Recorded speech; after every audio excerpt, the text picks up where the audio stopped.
Hello, everyone, and welcome to an emergency edition of the Slash Film Daily Podcast. It's Peter Soda, and with me today is Brad Oman. What's up? The Star Wars The Last Jedi trailer, the second trailer has hit. We have gathered here in our Slash Film bunker to discuss and geek out over it. Brad, what did you think? I was positively floored by this trailer. I actually took the time to put on Monday Night Football on ESPN so I could watch the trailer as soon as it debuted, and I got up from my couch and stood right in front of my TV, and I was just in shock and By the way, what is it about Disney that they're making us geeks watch football, and why does a minute of football take 20 minutes?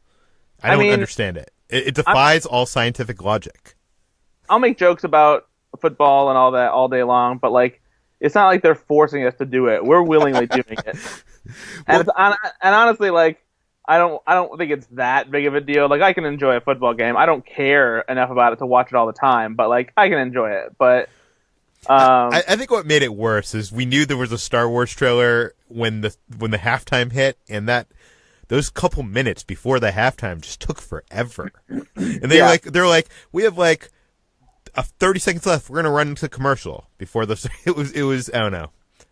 My patience was being warned. Okay, go on to your reaction. I'm sorry. But yeah, no, there were just several moments where my mouth just all of a sudden fell open, and I just couldn't believe what was going on, and finally hearing Luke talk in a new Star Wars movie and seeing just how grizzled he is and how he really seems to be kind of unstable.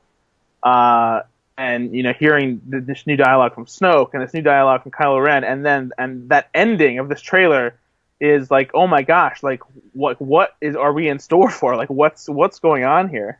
Yeah, and I know it's cliche that we keep comparing the second in trilogies to Empire Strikes Back, but this really is giving off Empire Strikes Back vibes. It seems more serious. It seems darker. It seems. This trailer is more character-based than a lot of the other trailers. We're getting to see moments, but not much of story. They're really hiding a lot of the story here. Yeah, actually, there's not even any sequences involving Canto Bight here. Yeah. But I thought, what's the best way to go through this? Let's go through this shot by shot. We haven't had much time to overanalyze this, but I think it's probably for the best for us to get this through our system and talk about what we saw. So the trailer opens up with a shot of Kylo looking over what? Is that the Super Star Destroyer, the Mega Star Destroyer that he's in? And it's the army being built. I'm not sure what we're seeing on the other side of that window. Do you have any? There's a whole I mean it's that's basically their vehicle fleet. There's a whole series of Imperial walkers you see hanging back there. There's some ATSTs down on the ground walking around. It looks like those are troop transports in the background as well. So this is probably before that scene on Crate that we seen in the previous trailer. The planet that bleeds red. Salt. As a matter of fact, the very next shot that we see are the walkers walking on Crate as we see red dust being kicked up below their feet, and it looks like Kylo Ren's ship from The Force Awakens is floating above them as well. Yeah, it should be noted. Look at their the paws on those walkers. They have these juggernaut I don't know how to describe those, but it's almost like they are reinforced. Yeah, they're clearly meant for ramming stuff and knocking structures down. Yeah, it seems like they have learned quite a bit since the Battle of Hoth. So there's some voiceover here. What is being said? Yeah, so the very first voiceover is Supreme Leader Snoke, where he says, "When I found you, I saw raw, untamed power."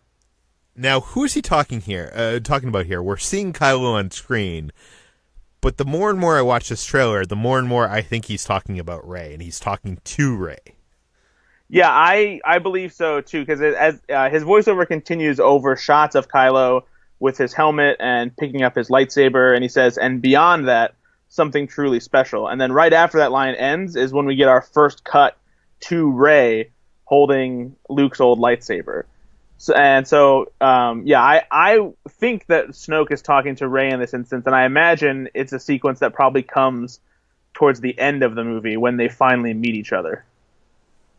And then we see the shot from above of Kylo and a group of some kind of stormtroopers walking on crates. By the way, this looks so beautiful. Rian Johnson, cinematographer, Steve, forget how you pronounce his last name, Yedlin, did an amazing job. It looks just, I don't know. All these shots are. I know George Lucas had this book called Frames, where he took like the best frames of all the Star Wars movies, and like almost every shot of this trailer could have been in that book. Do you know what I mean? Yeah, there are tons of gorgeous shots here, and I love the colors and just the shot composition, everything. Yeah, it's beautiful. Definitely one of the colors that they're going for with the marketing of this film and with the film itself is red.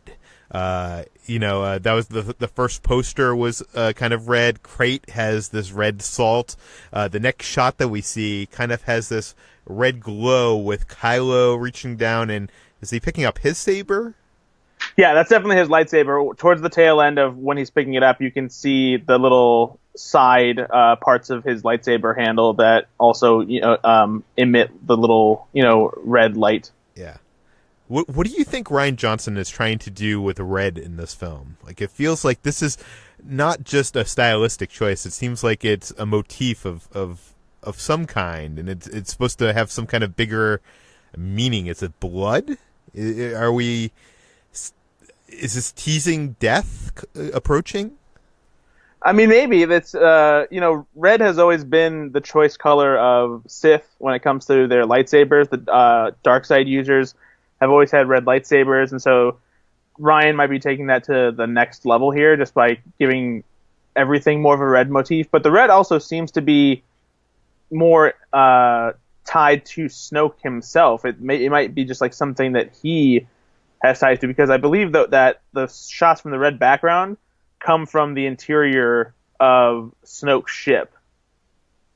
Oh, that makes sense as well. And we'll see a little bit of that ship later in the trailer, which, by the way, that's like a mouth. And we'll get to that. The next shot is Rey igniting her saber on Ahch-To, which is the island we saw at the end of The Force Awakens. It's the island that, or island planet? Is it a planet of Ahch-To? I don't even know. I think the planet is Ahch-To. But that is where Luke has been in exile for all these years, and that is where Rey and R2-D2 and Chewbacca have found Luke. At the end of Force Awakens, obviously, she reaches out to give him the saber, and we didn't see what happened. This film picks up at that exact same moment. But we're seeing here her seemingly training on that planet. It seems so. I mean, she's whipping around the lightsaber.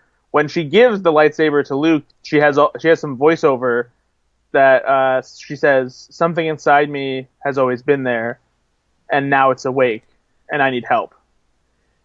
By the way, after she gives him the saber, we kind of see this look of like, how would you describe that look on Mark Hamill's face? Is it awe, surprise, shock? I mean, I think he's shocked. I think he's also panicking. I think he's definitely worried. He's like, how did this girl find me? Who is she? What am I supposed to do with this? Like this. I don't think he expected anybody to be able to find him. Yeah, and I think the other thing is we don't know how he's going to react to this. I mean, we see in these trailers her training, but I kind of get the impression, especially with the line from the first trailer that, the Jedi must die and all that, or must end, that we're going to have the classic Joseph Campbell hero, kind of pushing away the call to action. Do you know what I mean? I don't think Luke wants to help her. I'm sure he's reluctant, for sure, and he becomes even more reluctant as we find out in this trailer. Before that, one cool thing I wanted to point out is in the sequence when Rey is swinging her lightsaber and we hear the the boom boom that the lightsaber makes, the sounds of that lightsaber sound is made perfectly in sync with the score. The score in this trailer is awesome. It's kind of a mashup of all Star Wars music. Yeah. The next shot, we see Rey walking in the fog on, we assume, Octu. It doesn't seem like she's with Luke, which, again, leads me to believe that Luke is not helping her out of here. And there's that tree in the background, which has been discussed a lot online after some set photos of this tree surfaced on the web. Yeah, trees in Star Wars canon have an importance. There was a tree outside the Jedi Temple.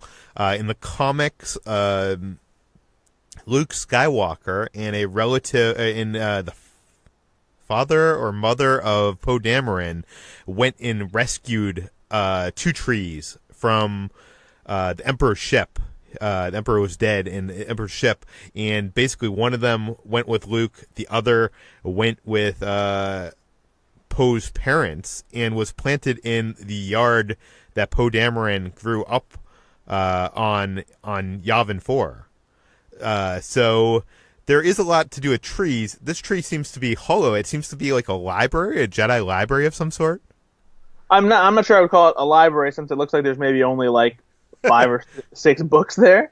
But yeah, this is clearly some kind of shrine of some sort, likely what you would call maybe a holy area where whatever books are here, there's that single beam of light shining on them, and these are the same books that we saw in the first trailer being opened, and there's something in these books regarding the Jedi Order. These might be the last remaining books that dictate the belief structure of the Jedi Order itself. Are these the wills that we've heard about in Star Wars lore? It's mentioned in Rogue One. It's kind of actually the wills, I think, was the original treatment for Star Wars. I think was George Lucas' original treatment used that wording. Yeah, I think it was the Journal of the Wills, wasn't it? Yes. So I'm wondering if we're actually finally seeing that, because I don't think we've seen it visually yet in Star Wars. But she's there to seek these books. For what reason, we don't know. Maybe it's because Luke is unwilling to train her, and she is just going to do it on her own. The trees also bring kind of aesthetic of Dagobah, the planet that Yoda lived on in Empire Strikes Back. Kind of has those gnarled, like twisty kind ofness, and I mean, there's a lot of Empire Strikes Back, I think, in this trailer. Would you agree? Absolutely. The next shot is another shot we've kind of seen variations of Rey swinging her lightsaber, training. Was there any dialogue during this? No, the dialogue from Luke doesn't come until after this. Okay, so Luke is watching her from afar, and then he's closer, and then he's like looking at her with a expression of, I would say, first awe and then fear. Yeah, he's definitely shocked by the strength of her power when her force abilities start tearing apart the very ground that they're standing on. And what does he say here? He says, "I've seen this raw strength only once before. It didn't scare me enough then. It does now." And if we don't know what he's talking about, they cut to a flashback, which would probably be the first time in Star Wars history that we get a flashback, not a vision. And that is of a metal hand breaking out of just a wreckage on fire. And that is Luke Skywalker in the wreckage of what we assume is the Jedi Temple, when Kylo Ren and the Knights of Ren kind of destroyed his whole dream of the Jedi Order, and turned his back on his uncle. Uncle? Yeah, uncle. Yeah. And then there's a shot of him and R2 watching the temple burn from a distance. And this is a variation of the scene we saw in the Force back sequence, which is a vision that Rey got in Force Awakens when she touched the lightsaber. Anything to point out in this shot? No, you pretty much covered it. We do see bodies, lots of bodies, and lots of wreckage, lots of fire. Are there bodies? I didn't notice bodies. I believe those are bodies. Maybe they're just sticks. I'm not sure. I thought they were bodies. They could just be sticks, but yeah, it looks like there's some piles, like stuff, like little bumps on the ground that could be bodies. Yeah. Okay, so then Luke is still talking, right? Or was that still the end of the last quote from him? Yeah, after we cut back, when we cut back is when he says, "It does now." Yeah, there's some kind of circular object in the ground in the background. Any idea what that is? No, I'm not entirely sure. It's got a green hue to it. I mean, it could be some kind of, force vision enhancer maybe, or something. I really don't know. Like, it's seriously, I'm just pulling stuff out of my ass here at this point because I honestly don't know what that is. Yeah, I have no idea what it is, but it looks to me kind of like whenever you come across on like a sidewalk and there's like bronze in the sidewalk, like kind of memorializing something. That's what it looks like, but what would be there on Octu? I don't know. We don't know much about Octu. We know that they have two different kinds of creatures. They have the Porgs and they have the caretakers, which are kind of like these, monk-like creatures? Or nuns? Yeah, basically. What else do we know about Octu? Do we know anything further than that? Well, that's where the first Jedi Temple was supposed to be located, right? I'm not sure if that's been confirmed, but in Force Awakens, I think they say that the rumor has it that Luke was in search of the first Jedi Temple. So I think it probably is confirmed at this point because we know that the caretakers are nuns of an ancient temple. So that's probably true. We see a shot of Rey hanging on the cliff, kind of looking as Luke turns his back to her. And she's kind of sad and disappointed. Next up, we go to Kylo, who I'm happy that we're actually seeing Kylo with his mask again, but not for long. It seems like he's not having it with the mask. I'm actually kind of disappointed because I kind of think the mask makes the character, kind of like how the mask of Darth Vader makes the character. I know that probably they probably want to show Adam Driver's face and have more emotion, but I kind of wish that they would keep with the mask. So what happens next, Brad? I mean, I think I get what you're saying, but I think that what's different about Kylo that is different about Vader is Vader needed that mask to live. Kylo's mask seems to be something that allows him to honor his grandfather, and it also creates this differentiation between. I think when he puts on that helmet, he becomes Kylo Ren. But when he has the helmet off, that's when he feels conflict. When he starts struggling with the light that is still in him and the darkness that he is so trying so desperately to follow. Oh, for sure. And Andy also, I think they said in an interview somewhere, or maybe it was at New York Comic Con recently, they had a plaque up saying that part of the reason why he had the mask is also to hide his identity because he didn't want people to know who he was.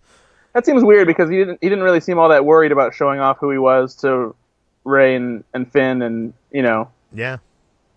Yeah, I don't know. It doesn't seem to be a secret of any kind either. Yeah, unless he maybe he shows his face to people who he thinks that he's going to kill, so it doesn't matter. I don't know. The next shot, when he takes off his mask, he has the scar, which has been relocated. Rian Johnson has said that he thought it looked stupid where JJ actually gave him the scar on his face, so that's been moved. There is like a part on the bottom that like kind of a grayish metalish scar. Any idea what that is? I feel like that maybe this is that sequence is maybe shortly after the events of The Force Awakens, and I think that might be some kind of like, when you get skin grafts and it helps heal your body, like they put these they're like kind of like little pieces of like screen that they put over your skin, and it helps meld the skin together. Yeah. I think that's a high-tech version of that, and that's like over his scar, and it's helping his face heal. Because he doesn't have that this entire time, because there's a shot at the very end of the trailer where he still has the scar, but he doesn't have that gray piece over it anymore. Okay, so Kylo is saying some stuff here. What is he saying? He's now in his starship, and he is doing damage to the Resistance ships, it looks like. Yeah, he's in his TIE silencer, and through voiceover he says, "Let the past die." And as his ship flies through Resistance ships, he continues and says, "Kill it if you have to." And then we get a shot of a cross-cut to General Leia inside one of those ships, and it seems like she's making some kind of force connection with him. They feel each other's presence. And then when it comes to a head when it looks like he is coming to a point where he needs to choose whether he's going to shoot and blow up the ship that his mother is on. And he says, "That's the only way to become what you were meant to be." Now, this is a really powerful image because obviously Carrie Fisher has left us. She has died. We have an emotional connection with that. But we also know that I believe Mark Hamill has said that The Force Awakens was kind of Han Solo's moment in the spotlight, that this film, The Last Jedi, is Luke Skywalker's moment in the spotlight, and it was originally envisioned that Carrie Fisher, that her character, General Leia Organa, Episode 9 was going to be her moment. So I don't buy the tease here that he's going to kill her, because it seems to me, unless everybody's playing very coy on it, it seems to me that it wasn't planned that Leia is going to get killed off in this movie. But I could be totally wrong. What do you think? No, I don't think he's going to kill her. I think that's going to be the point. Is I think he's going to have the chance to, and I think that he's going to fail. And this will be something that maybe Snoke gets mad at him for. Maybe that he beats himself up over, because he's clearly still struggling with the light that's inside of him, and he can't bring himself, to kill his mother even after he already killed his father. Now, I know on this podcast in the past I've floated this theory that Snoke is somehow related, the ancestor of Rey's character. I kind of like the symmetry of, Rey coming from the dark side and Kylo coming from, the Skywalker bloodline.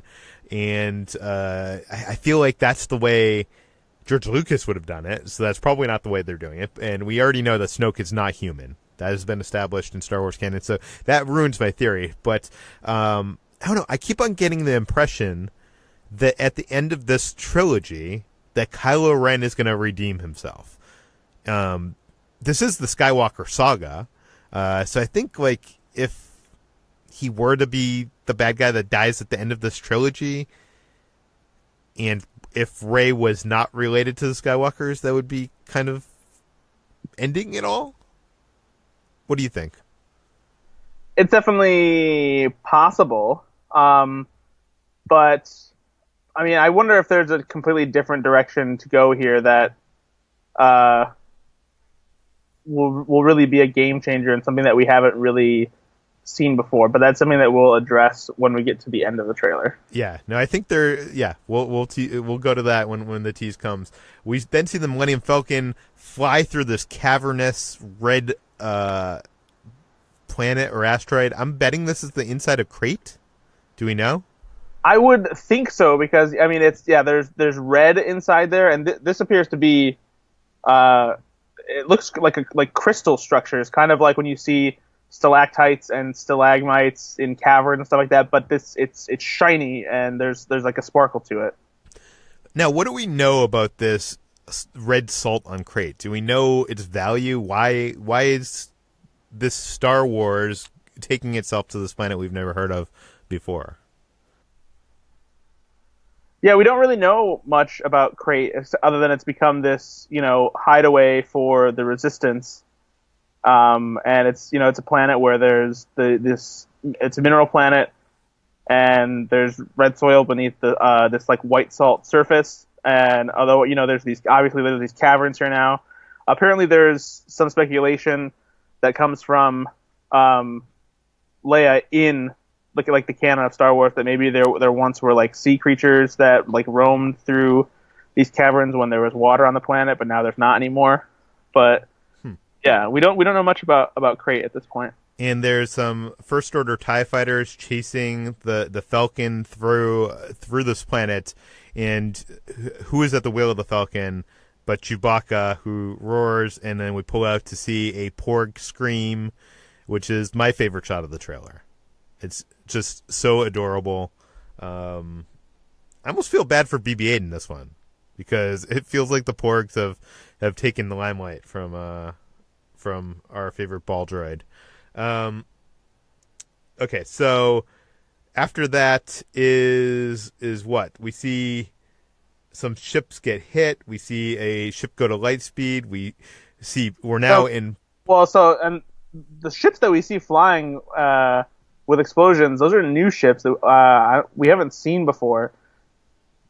I'm not really sure what they are or who they belong to. Yeah. And Poe Dameron is on one of the ships. He's watching the explosion from a window.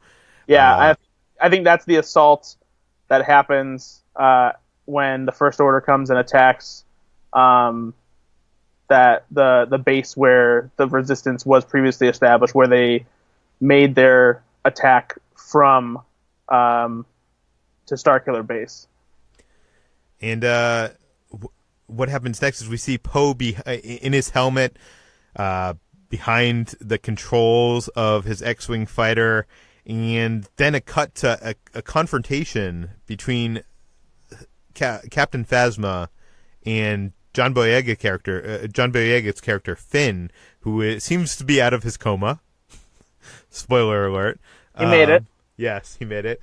But it also seems like wherever they're fighting it's just falling apart. There's fire, explosions, there's First Order troopers running around.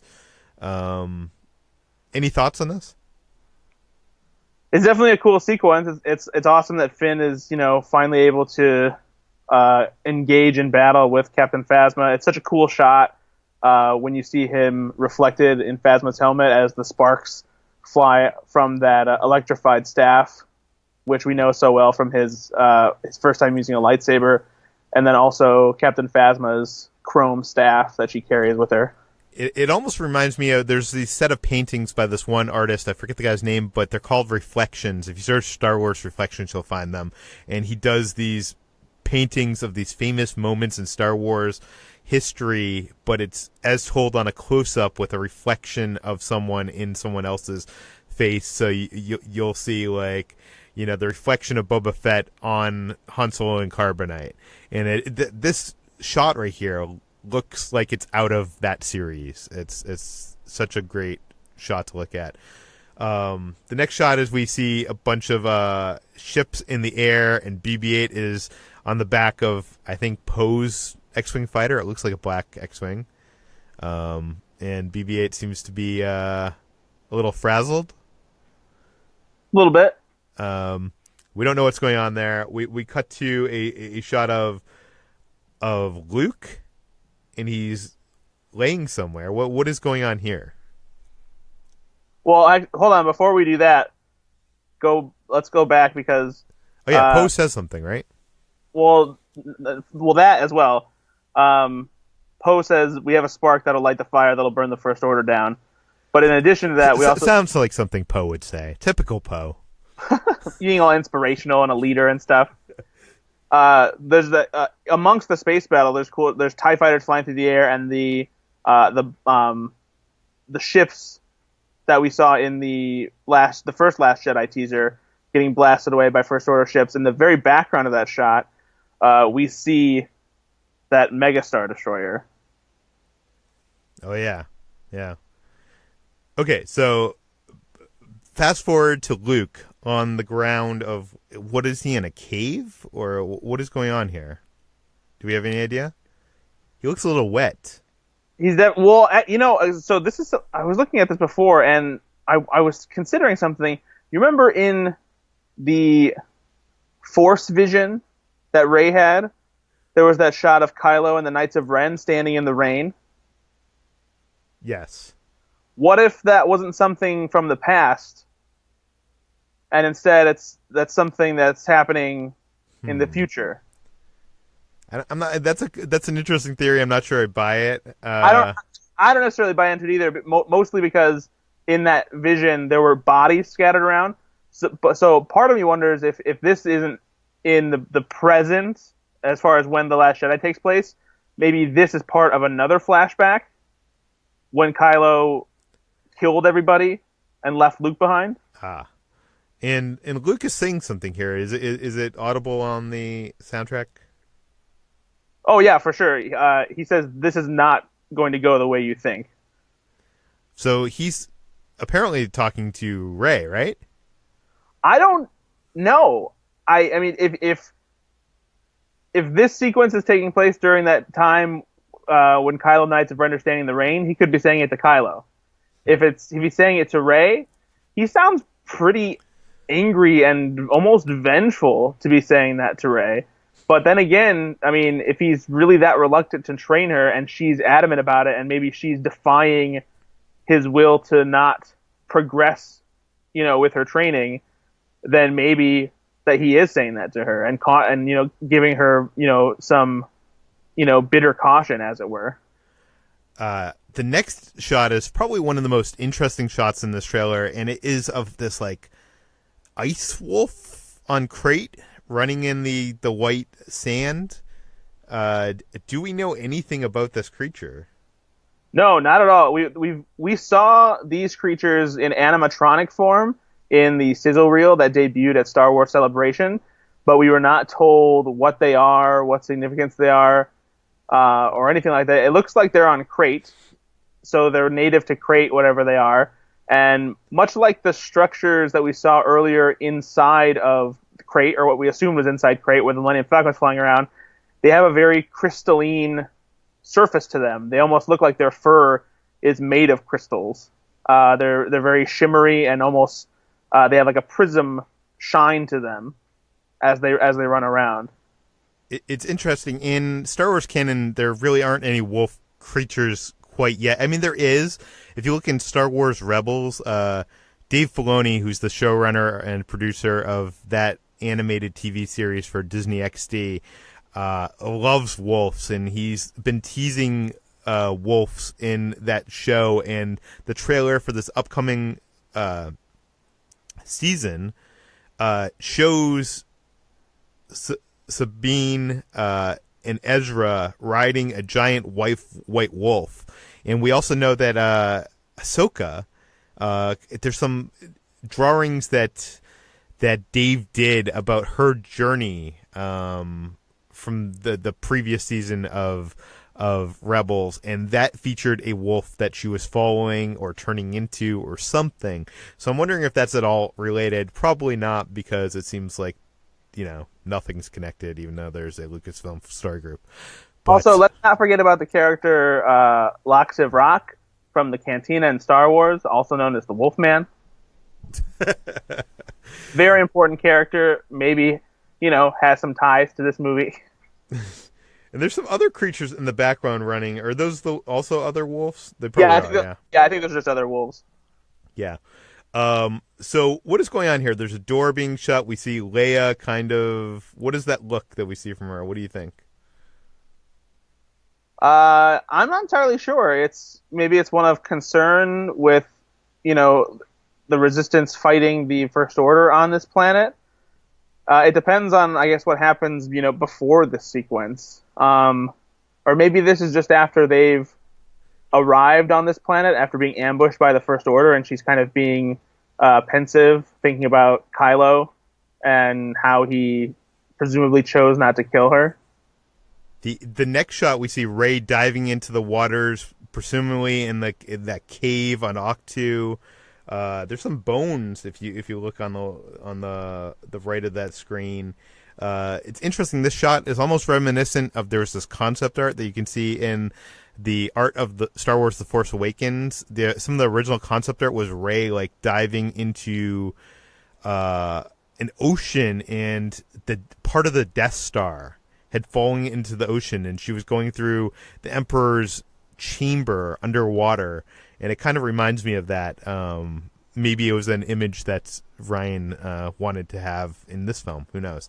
One thing to point out here is this shot of her coming up out of the water and then seeing Luke in the background there. This could easily be part of that previous shot that we saw where he was laying back, because it's clearly raining here, or if it's not raining, there's water dropping from the ceiling on them. Yeah. And so maybe Rey's doing something here that is defying, what Luke thinks she should do, and that's why he says, this is not going to go the way you think.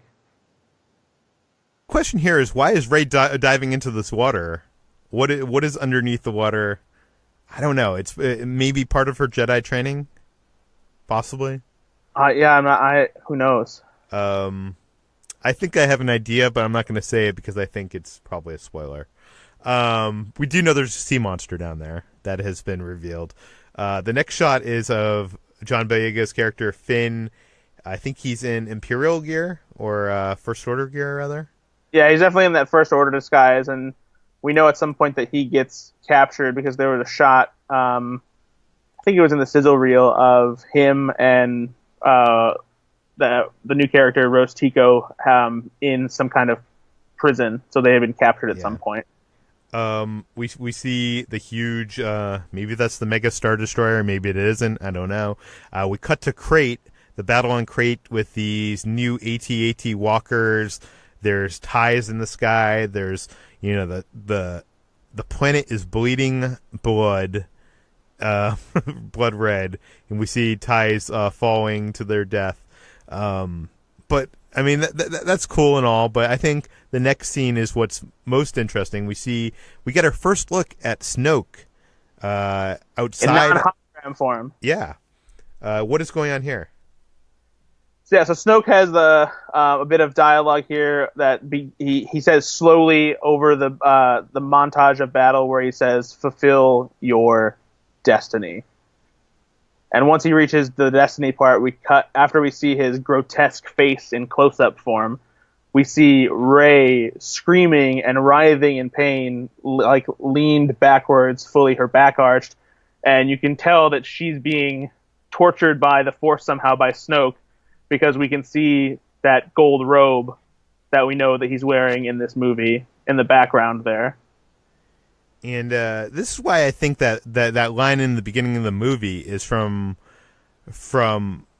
this scene, because you mean the beginning of the trailer? Beginning of the trailer, I think, is from this scene, because it seems like obviously Snoke has this confrontation with Rey, and why would Snoke be saying those things about Kylo? He's been working with Kylo for some time now, so it seems to me more logical that he's talking to Rey. Yeah, and I wonder if maybe, it looks like she's by herself here. So I wonder if maybe we do get like sort of that Empire Strikes Back moment where Rey wants to go and speak to Snoke for whatever reason. Maybe she does find out about some kind of connection to him somehow or something like that, or maybe that he knows who her parents are, and she wants to go confront him, and that's why Luke says this is not going to go the way you think. And so maybe she goes by herself initially, and Luke shows up later sort of to save her. I think what comes next is probably the most interesting part of this trailer. I'll let you set it up. What happens here? It is shocking, to say the least. It cuts to black for like 2 or 3 seconds, and then we cut to Rey looking, rather emotional, almost tearful. And she says, "I need someone to show me my place in all this." And you think it's going to cut to Luke Skywalker, but no. We cut to Kylo Ren, flaming debris falling around him, and he reaches his hand out to her, and then cut to the title. I was in disbelief when I first saw this. I was like, wow. I literally out loud, I went, "What?" I did, and I don't. Part of me wonders if this is a trick, if it's an editing trick, because even though there's an orange glow on Rey's face.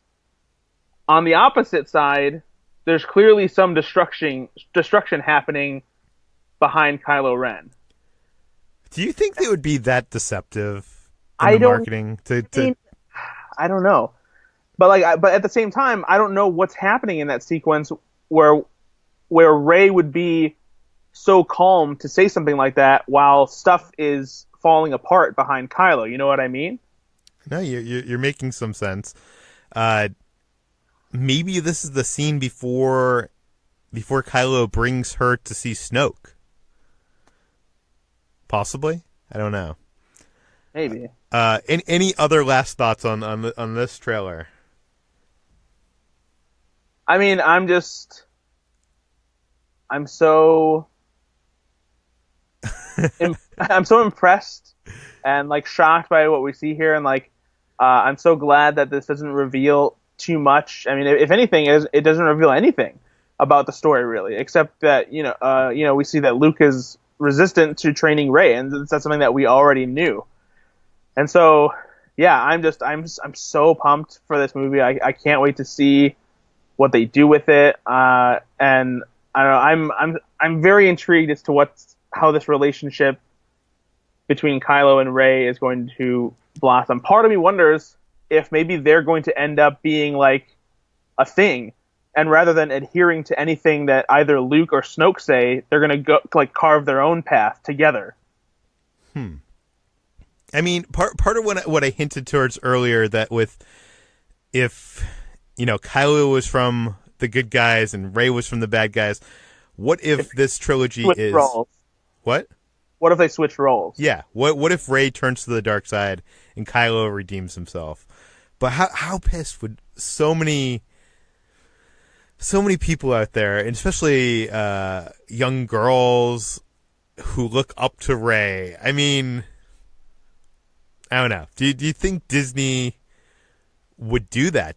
I didn't think that they would kill off Han Solo. Well, I did think they would kill off Han Solo, but I don't know. I also didn't think that they would have the storyline that was kind of anti-Jedi, but it seems like they're going there, and it seems like Jedi is a brand for them. But they're kind of painting, they have one of their characters in this movie say that the Jedi Order must end. What do you think? Do you think Rey could turn to the dark side? I don't know. I mean, it's tough to say. I think that she might definitely feel betrayed and conflicted if Luke, is so resistant to training her, and that she might make, mistakes thinking that she needs to like find her own way, in a way that maybe takes her down the wrong path. I really don't know. It's tough to say, but yeah, there's interesting potential. We do see her grappling with her anger in The Force Awakens. And if you know what Yoda says, you know where anger brings you. So, and in the novelization, she hears a voice, which seems to be the voice of Snoke, kind of like telling her to give in. I don't know. I'm not sure if they're heading in that direction. That could just be, something in the novelization. Who knows? But I am so super excited for this. I bought my tickets tonight. I paid like $42 per ticket, Brad. What? Where are you going to see it? Like in a gold theater? I'm seeing it at the Chinese theater where Star Wars premiered many years ago. I think some of it goes to charity, but it's way more money than it's the most I think I've ever spent on a movie ticket. Gosh, yeah, that's a lot. I just bought some regular old IMAX tickets. Did you have any trouble getting them? Yeah. So the closest IMAX here is not one of the major chains. It's a regional chain called Goodrich Quality Theaters, and their site was clearly not handling the traffic well. It was taking forever for the ticket page to load. And so instead, I brought up the Fandango app on my phone and tried to do it through there, and it was working faster because they had a whole like line system figured out where like you were in a position and then they let you in, but it was taking a while. Once I had picked my seats to buy the tickets, like it took like a solid 2 minutes of the loading wheel to actually get my ticket confirmation in email, but I got it, and my seats aren't the best, but they're also not the worst. So I'm fine with what we got for my first time seeing it, because I'm sure I'll be seeing it multiple times. Is that a 70 millimeter IMAX theater? No, it's not a 70 millimeter one, unfortunately. It's just a standard IMAX. Yeah, the theater I'm seeing it is laser IMAX. I'm excited to see it. I'm gonna keep on rewatching this trailer. We're gonna have a breakdown on the site tomorrow. By the way, I just want to say that I kind of love that we can go 40 minutes talking about a 2.5 minute trailer and just, dissecting it, talking about our feelings on it, and speculating. This is what I love about Star Wars, is that we can the over obsession sometimes, I love loving movies, and I love getting excited for movies, and I know a lot of people nowadays are doing, the unsullied, trying to skip this kind of thing, but I'm glad that you guys, you Brad, and the listeners out there that are listening are joining us for this, and I feel like it's a community. We're part of something, and it's, I can't wait to see the movie with all of you and talk about it. Yeah, I love the anticipation that this trailer creates. Like, I feel like I'm definitely more excited now than I was before, and I was already really excited before. But after seeing this trailer, there's just a whole new level of anticipation and all these thoughts racing through my mind, and it makes me want to see the movie more, and it makes me just wonder how it's all going to unfold. Okay, Brad, where can we find more of your work online? Oh, you can find me at the Slash Film, writing about movies and TV and sometimes Oreos. You can also find me on iTunes with my podcast, Go Flix Yourself, where we talk about movies, play movie games, and crack wise. And also on Twitter at Ethan_Anderton.